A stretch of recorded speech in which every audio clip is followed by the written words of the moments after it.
மாண்புமிகு மக்களே வணக்கம். இன்றைக்கி நம்ம என்ன பார்க்க போகிறோம் அப்படின்னு சொல்லிட்டு பார்த்தீங்கன்னா, நிறையா பேர் நம்மக்கிட்ட ஒரு கேள்வி கேட்குறாங்க. சார், மெயின்டெனன்ஸ் ஏன் சார் கணவன் மட்டும் கொடுக்கணும், மனைவி கொடுக்கக்கூடாதா?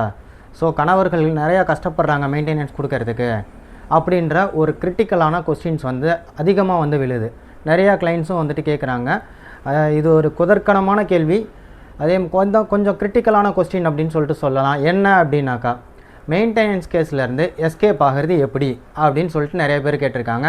அதை தான் இந்த வீடியோவில் பார்க்க போகிறோம். வீடியோவை முழுக்க பாருங்கள். நான் 4 ஹிண்ட் 5 ஹிண்ட் உங்களுக்கு தரேன். கன்ஃபார்மாக யூஸ்ஃபுல்லாக இருக்கும். வாங்க வீடியோக்குள்ளே போகலாம். சட்டத்தை முழுசாக நம்புகிறேன், சட்டப்படி தான் நடப்பேன். நீ சொல்கிற சட்டம் சிஸ்டத்தை காப்பாற்றுமே தவிர நியாயத்தை. சட்டமா? எங்களுக்கு அதுக்கு இந்த நாட்டில் மரியாதை இருக்குங்களா என்ன? சட்டம் தன் கடமையை செய்யும். வீடியோவுக்குள்ளே போகிறதுக்கு முன்னாடி முதல்ல ஜீவனாம்சம் அப்படின்னா என்ன, மெயின்டெனன்ஸ் அப்படின்னா என்ன அப்படின்றது நீங்கள் ரொம்ப தெளிவாக புரிஞ்சுக்கணும். அதாவது ஒரு நபர் தன்னுடைய பெற்றோர் இல்லைன்னா தன்னுடைய மனைவி, அப்படியும் இல்லைன்னா தன்னுடைய குழந்தை, இந்த 3 பேரையும் பராமரிக்க கடமைப்பட்டவராக இருக்கார். ஓகேங்களா?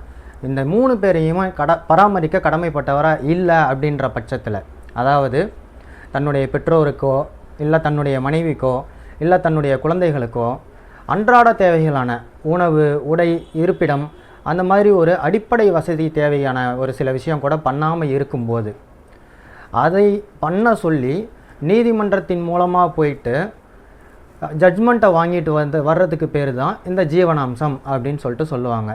இந்த ஜீவனாம்சம் கட்டுறதுக்கு ஒரு கணவர் கடமைப்பட்டிருக்கிறார். ஜீவனாம்சம் அப்படின்னா என்ன? ஜீவனாம்சம் அப்படின்றது வாழ்க்கை பொருளுதவி. இதை 2-3 வீடியோஸில் நம்ம ஆல்ரெடி பார்த்துருக்கோம். முன்னாடி வீடியோஸ் அதுக்கு போட்டிருக்கோம், அதையும் போய் பாருங்கள். ஜீவனாம்சம் அப்படின்றது வாழ்க்கை பொருளுதவி. அதாவது பெற்றோராக இருக்கட்டும், மனைவியாக இருக்கட்டும், குழந்தையாக இருக்கட்டும், இந்த 3 பேருமே கணவன் கிட்டேருந்து வாழ்க்கை பொருளுதவியை வாங்கிறதுக்கு கடமைப்பட்டவராக இருந்தாலும் கூட, நம்ம இப்போ பார்க்க வேண்டிய சில விஷயம், அதாவது நம்மக்கிட்ட வந்திருக்கிற கேள்வி என்ன அப்படின்னா, மனைவிமார்கள் தான் அதிகமாக ஜீவனாம்சம் கேட்குறாங்க அப்படின்னு சொல்லிட்டு வந்திருக்கு. ஸோ இப்போ இந்த மனைவிமார்கள் கேட்கக்கூடிய ஜீவனாம்சம் அது எந்தெந்த சூழ்நிலைகளில் ஜீவனாம்சம் கேட்கப்படும், அதிலேருந்து எஸ்கேப் ஆகிறது எப்படி அப்படின்றது தான் இப்போ நம்ம பார்க்க போகிறோம். 1 by 1 பார்க்கலாம். பொதுவாக ஒரு மனைவி என்ன காரணத்துக்காகங்க நீதிமன்றத்தை நாடுவாங்க ஜீவனாம்சம் வேணும்னு சொல்லிட்டு கேட்டு? தன்னுடைய கணவர் சரியாக சாப்பாடு போட்டிருக்க மாட்டார், சரியாக மெடிக்கல் செலவெல்லாம் கொடுத்துருக்க மாட்டார், அடிப்படை வசதிகள் சரியாக செஞ்சு கொடுக்க மாட்டார். அந்த ஒரு காரணத்துக்காக தான் ஒரு பெண் ஜீவனாம்சம் கேட்டு கோர்ட்டுக்கு போய் நிற்கிறாங்க. ஸோ அது நியாயம் தானே? கணவன் அவங்களுக்கு பேமெண்ட் கொடுக்கணும் தானே, அந்த ஜீவனாம்சம்ன்ற அமௌண்ட் கொடுக்கணும்ல. ஸோ அதுக்கு நீங்கள் மனைவிக்கு எதிராக இந்த மாதிரி ஒரு பதிவு போடலாமா அப்படின்னு சொல்லிட்டு கேட்டிங்க அப்படின்னா, அது நீங்கள் தாராளமாக கேட்கலாம். ஆனால் அந்த காரணத்தினால தான் நீங்கள் இந்த வீடியோவை முழுசாக பாருங்கள். இந்த பதிவு யாருக்காக அப்படின்றது தெரியும்.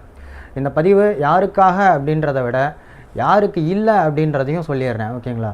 முழுக்க இந்த தண்ணி அடிச்சுட்டு ஊரை சுற்றிட்டு தன்னுடைய பெற்றோரை பாதுகாக்காமல், தன்னுடைய மனைவியை பாதுகாக்காமல், அதுக்கப்புறம் தன்னுடைய குழந்தைகளை பாதுகாக்காமல் ஊர் சுற்றிட்டு இருக்கக்கூடிய கணவன்மாருக்கு இந்த பதிவு கிடையாது. ஓகேங்களா? தன் மனைவியோட சேர்ந்து வாழணும், தன் பெற்றோரோட சேர்ந்து வாழணும், தன் மகனோட சேர்ந்து வாழணும் அப்படின்னு நினைக்கக்கூடிய கணவன்மார்களுக்கு மட்டும்தான் இந்த பதிவு முழுக்க அப்படின்றத நல்லபடியாக தெரிஞ்சுக்கோங்க. சரி, இப்போது நம்ம தலைப்புக்குள்ளே போகலாம். சரிங்களா? தலைப்பு என்ன? ஜீவனாம்சம் கொடுப்பதிலிருந்து எஸ்கேப் ஆகிறது எப்படி அப்படின்றது தான் தலைப்பு.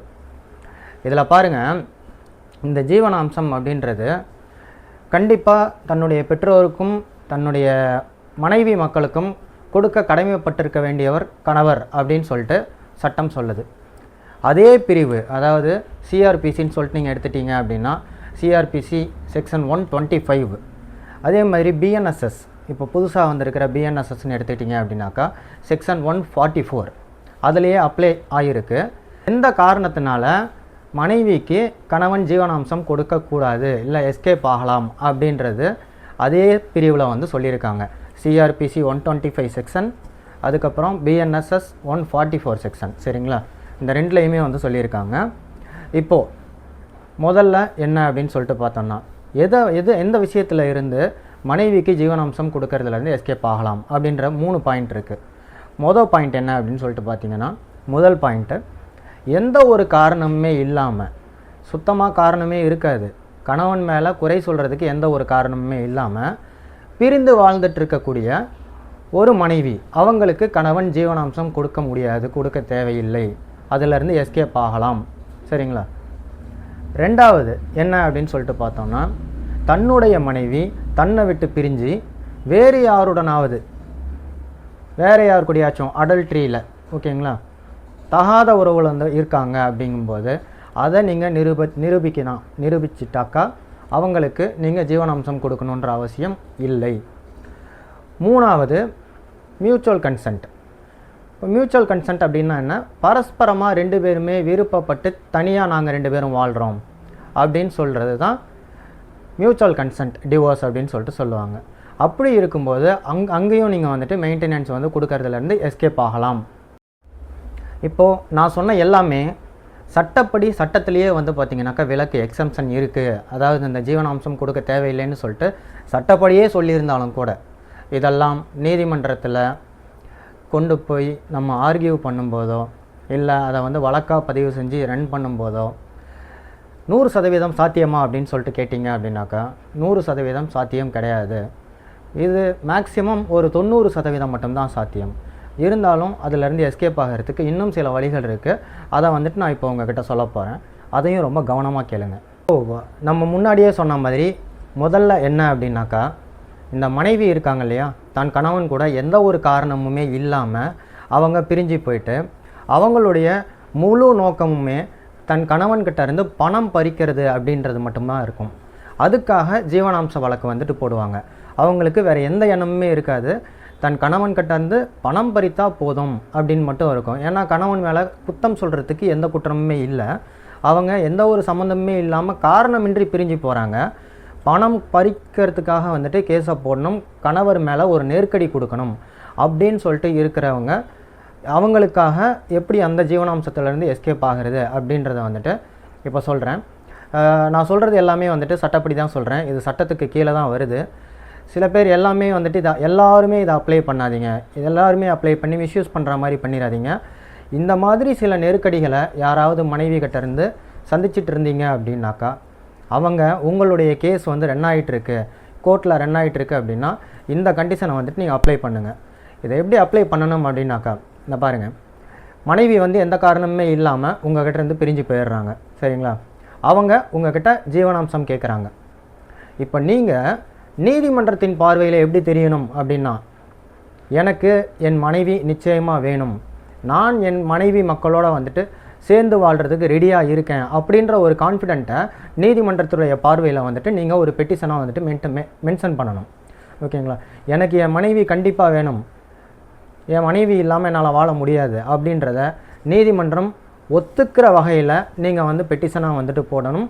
நீங்கள் வந்து ஒருவேளை பார்ட்டி இன் பர்சனாக போயிருந்தாலும் கூட அதை வந்து எடுத்து சொல்லணும்.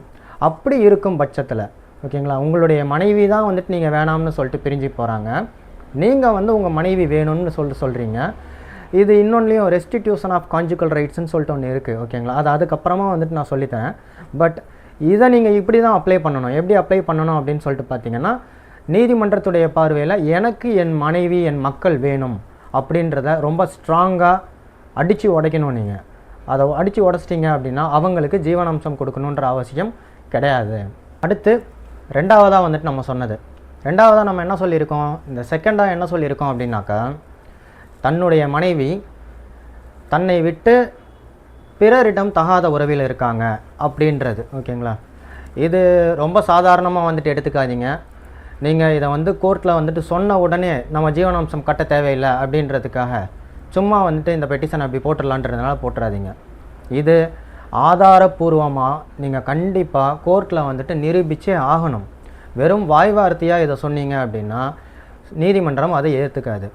முழுக்க அவங்க வந்து தகாத உறவில் இருக்காங்க அப்படின்றத உங்ககிட்ட ஆதாரம் இருக்குது அப்படின்னா மட்டும், அதே மாதிரியே இதை வந்து கோர்ட்டில் உங்களால் நிரூபிக்க முடியும் அப்படின்னா மட்டும் இந்த அடல்ட்ரி, இந்த தகாத உறவு அப்படின்றத பெட்டிஷனில் வந்துட்டு உங்களுடைய எதிர்மனுவில் வந்து போடுங்க. இல்லை எனக்கு வந்து ஒரு சந்தேகம் இருக்குது, இன்னொருத்தர்கிட்ட பேசிகிட்டு இருக்காங்க, இங்கே 4 பேர்கிட்ட பேசிகிட்டு இருக்காங்க, ஆஃபீஸில் ஒர்க் பார்க்குறாங்க, அங்கே ஒரு 4 பேர்கிட்ட பேசிகிட்டு இருக்காங்க, எதிர்த்த வீட்டு பையன்கிட்ட பேசிகிட்டு இருக்காங்க, அதனால் எனக்கு ஒரு சந்தேகம் இருக்குது, உங்களுடைய அந்த அனுமானத்தின் அடிப்படையில் எந்த ஒரு எதிர்மனுவும் வந்து போடாதீங்க. அதே மாதிரியே இது சட்டப்படி வந்துட்டு நீங்கள் நிரூபிக்கணும். அதிகாரப்பூர்வமாக நிரூபித்தா மட்டும்தான் இது வந்து செல்லும். நான் போட்ட உடனே சரி ஓகே இதை போட்டுட்டோம் அப்படின்னோன்னாக்கா நம்ம ஜீவனாம்சம் கட்ட தேவையில்லை அப்படின்னு நினச்சி மிஸ்யூஸ் பண்ணாதீங்க. உங்களை நீதிமன்றம் கேள்வி கேட்கும். அந்த நீதிமன்றம் கேட்கக்கூடிய கேள்வியை நீங்கள் நிச்சயமாக கன்ஃபார்மாக வந்து பார்த்திங்கன்னா இதை வந்து அதிகாரப்பூர்வமாக வித் எவிடன்ஸ், என்ன எவிடன்ஸ் இருக்கோ அந்த எவிடன்ஸை வந்துட்டு நீங்கள் சப்மிட் பண்ணி நீங்கள் வந்து கோர்ட்டில் இது பண்ணி அதில் இருந்து தான் ஜீவனாம்சத்திலேருந்து எஸ்கேப் ஆக முடியும். ஓகேங்களா?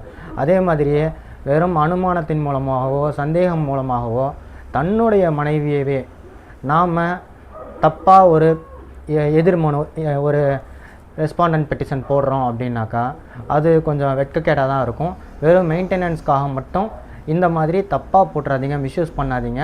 உங்கள்கிட்ட ஆவணங்கள் இருக்குது, எவிடன்ஸ் இருக்குது அப்படின்னா அதிகாரப்பூர்வமாக நீதிமன்றத்தில் வந்துட்டு அதை சமர்ப்பிக்க முடியும், அதை வந்து நிரூபிக்க முடியும் அப்படின்னா மட்டும் இதை வந்துட்டு நீங்கள் ஃபாலோ பண்ணுங்கள். எத்தனையோ பேர் கோர்ட்டில் விவாகரத்து போட்டுட்டு அதுக்கப்புறமா சேர்ந்தும் வாழ்ந்துருக்காங்க. ஓகேங்களா? அதனால் ஒரு தவறான தகவல் அப்படின்ற மாதிரி தன்னுடைய மனைவி இன்னொருத்தவங்களோட தகாத உறவில் இருக்காங்கன்னு சொல்லிட்டு அந்த தவறான தகவலை வந்துட்டு இது பண்ணாதீங்க. நீங்களும் சேர்ந்து வாழ்கிறதுக்கான வாய்ப்புகள் நிறைய இருக்குது. சரி, இப்போ வந்துட்டு நம்ம 3வது பாயிண்ட்டுக்கு போயிடலாம்.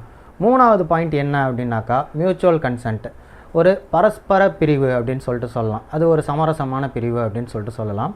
இப்போ இந்த மியூச்சுவல் கன்சென்ட் அப்படின்றது ஒரு கணவனும் மனைவியும் உட்காந்து பேசி அவங்க 2 பேரும் சேர்ந்து கோர்ட்டில் வந்து ஒரு பெட்டிஷன் மியூச்சுவல் கன்சென்ட்டுக்கு போட்டு 13B. ஸோ அதில் போட்டதுக்கப்புறம் மீடியேஷன் எடுப்பாங்க. மீடியேஷன் எடுத்து 2 பேருமே சேர்ந்து வாழ்கிறதுக்கு விருப்பம் இல்லை, நாங்கள் விருப்பப்பட்டு தான் பிரியறோம் அப்படின்னு சொல்லிட்டு சொன்னதுக்கப்புறமா இந்த பரஸ்பர பிரிவு இருக்குது இல்லைங்களா, இதை வந்து நீதிமன்றத்தில் இருக்கக்கூடிய சமரச மையமே வந்துட்டு சமரசம் பண்ணி பிரித்து வச்சிடும். அப்படி பிரித்து வைக்கும்போது நீங்கள் ஜீவனாம்சம் கொடுக்கணுன்ற அவசியம் இல்லை. இந்த ஜீவனாம்சத்திலேருந்து எஸ்கேப் ஆயிடலாம். அதுக்கப்புறம் கணவனுடைய வாழ்க்கையை கணவன் பார்த்துக்கலாம், மனைவியுடைய வாழ்க்கையை மனைவி பார்த்துக்கலாம். குழந்தைங்க யாராவது இருந்தாங்க அப்படின்னாக்கா குழந்தைய பற்றி என்ன அப்படின்றத நீங்கள் பெட்டிஷனில் வந்துட்டு மென்ஷன் பண்ணிக்கலாம். இந்த 3ம் வந்துட்டு ரொம்ப முக்கியங்க. இது இல்லாமல் இதை விட முக்கியமான ஒரு விஷயம் இருக்குது. அது என்ன அப்படின்னு சொல்லிட்டு பார்த்தோம்னா, மனைவி வந்து பொதுவாக வந்து வேலைக்கு போவாங்க. அவங்க வேலைக்கு போய் ஒரு நல்ல சம்பளம் வாங்கிட்டு இருப்பாங்க. இந்த நல்ல சம்பளம் வாங்குறத என்ன பண்ணுவாங்க அப்படின்னா கோர்ட்டில் வந்து மறைச்சி எனக்கு வந்து மெடிக்கல் எக்ஸ்பென்சஸ் தேவைப்படுது, எனக்கு ட்ரெஸ்ஸுக்கு வந்து காசு தேவைப்படுது, எனக்கு சாப்பாட்டுக்கு காசு தேவைப்படுது, ஸோ அதனால் என் கணவன்கிட்டேருந்து வந்துட்டு ஒரு ஜீவனாம்சம் அமௌண்ட்டு வேணும் அப்படின்னு சொல்லிட்டு அவங்க செய்கிற வேலையை மறைச்சி அவங்க வந்து பணம் கேட்பாங்க. இது வந்து முழுக்க முழுக்க பணம் பறிக்கப்படுறதுக்காக தன்னுடைய கணவனுக்கு நெருக்கடி கொடுக்கறதுக்காக மட்டுமே போடுற ஒரு ஜீவனாம்சம் கேஸு. இந்த கேஸை நீங்கள் எப்படி சமாளிக்கணும் அப்படின்னு சொல்லிட்டு பார்த்தீங்கன்னா, இந்த கேஸை உண்மையாலுமே உங்களுடைய மனைவி வேலை செய்கிறாங்க அப்படின்னா எந்த இடத்துல வேலை செய்கிறாங்க, அதே மாதிரியே அவங்க எவ்வளவு சம்பளம் வாங்குகிறாங்க, எந்த கம்பெனி அவங்களுடைய கம்பெனி, அவங்களுடைய முடிஞ்ச எம்ப்ளாயி ஐடி வரைக்கும் கூட வந்துட்டு உங்களால் முடிஞ்சது அப்படின்னாக்கா நீங்கள் எடுக்கலாம். இதையெல்லாம் எடுத்து ஆவணப்பூர்வமாக அதிகாரப்பூர்வமாக கோர்ட்டில் நீங்கள் தாக்கல் செய்யணும். கோர்ட்டில் நீங்கள் தாக்கல் செஞ்சதுக்கப்புறம் உங்களுக்கு ஜீவனாம்சம் கொடுக்கணுன்ற அவசியம் கிடையாது. ஏன்னா உங்களுடைய மனைவி ஆல்ரெடி வந்து சம்பாதிக்கிறாங்கன்றதை மறைச்சி அதுக்கப்புறம் வந்துட்டு கோர்ட்டில் கேஸ் போடுறாங்க. இது சொல்ல போனோம்னாக்கா கண்டெம்ட் ஆஃப் கோர்ட்டாக மாறுறதுக்கும் சான்சஸ் இருக்குது. ஓகேங்களா? ஒரு ஆர்டர் வரும், ஒரு ஆர்டர் வந்ததுக்கப்புறம் வந்து பார்த்திங்கன்னா இது கண்டெம்ட் ஆஃப் கோர்ட்டாக மாறுறதுக்கு ஒரு சான்சஸ் இருக்கும். ஸோ அடுத்தது நீங்கள் வந்துட்டு எப்போது ஜீவனாம்சம் வந்து கொடுக்க தேவையில்லை, ஜீவனாம்சம்லேருந்து எஸ்கேப் ஆகலாம், மெயின்டெனன்ஸ்லேருந்து எஸ்கேப் ஆகலாம் அப்படின்னு சொல்லிட்டு நினச்சிங்கன்னா, கணவனுக்கும் மனைவிக்கும் எந்த ஒரு சண்டையும் இல்லாமல் கணவனும் மனைவியும் பரஸ்பரமாக எங்கே வெளில போனாலும் சேர்ந்து வெளில போயிட்டு, அதே மாதிரியே வாரத்துக்கு ஒரு வாட்டியோ மாதத்துக்கு ஒரு வாட்டியோ நீங்கள் வந்துட்டு ஏதாவது ஒரு பிளேஸில் போய் சுற்றி பார்த்துட்டு குழந்தைங்களை கூட்டிகிட்டு போய் சந்தோஷமாக இருந்துக்கிட்டு இல்லற வாழ்க்கையும் நல்லா பார்த்துக்கிட்டு தாம்பத்திய வாழ்க்கையும் எப்பப்பெல்லாம் தேவைப்படுதோ அப்போ வந்துட்டு நல்லா பார்த்துக்கிட்டு 2 பேரும் ஒன்றா சேர்ந்து இருந்தீங்கனாலே கணவனுக்கு இந்த மெயின்டெனன்ஸ் பே பண்ணுறது, ஜீவனாம்சம் பே பண்ணுறது அப்படின்றது இருக்காது. ஸோ மேஜராக 2 பேருமே சேர்ந்து இருக்கிறதுக்கு ட்ரை பண்ணுங்கள், பிரியறதுக்குன்னு சொல்லிட்டு ட்ரை பண்ணாதீங்க. இப்போ வரைக்கும் நான் வந்துட்டு ஜீவனாம்சம்லேருந்து எப்படி எஸ்கேப் ஆகிறது அப்படின்றத சொல்லி முடிச்சிட்டேன். இந்த தகவல் நிச்சயமாக உங்களுக்கு வந்து யூஸ்ஃபுல்லாக இருக்கும்னு நினைக்கிறேன். நான் ஆஸ் யூஸ்வல் சொன்ன மாதிரி தாங்க, சட்டப்படி சொல்கிறேன், இதை மிஸ்யூஸ் பண்ணுறேன்ற பேரில் எல்லாருமே மிஸ்யூஸ் பண்ணிடாதீங்க. உங்கள்கிட்ட ஆவணங்கள் இருக்கணும், அதிகாரப்பூர்வமாக நிரூபிக்கணும். அதை நல்லா தெரிஞ்சுக்கோங்க. சட்டம் அனைவருக்கும் சமம். நன்றி, வணக்கம். Law is a very powerful weapon. யாரை காப்பாத்துறதுக்காக நாம் அதை பயன்படுத்துறோங்கிறது ரொம்ப முக்கியம். யாரா இருந்தாலும் எத்தனை பேர் இருந்தாலும் அவங்களுக்கு நீதி கிடைக்கணும். அதை உறுதி செய்யறது இந்த நீதிமன்றத்தோட தார்மீக கடமை.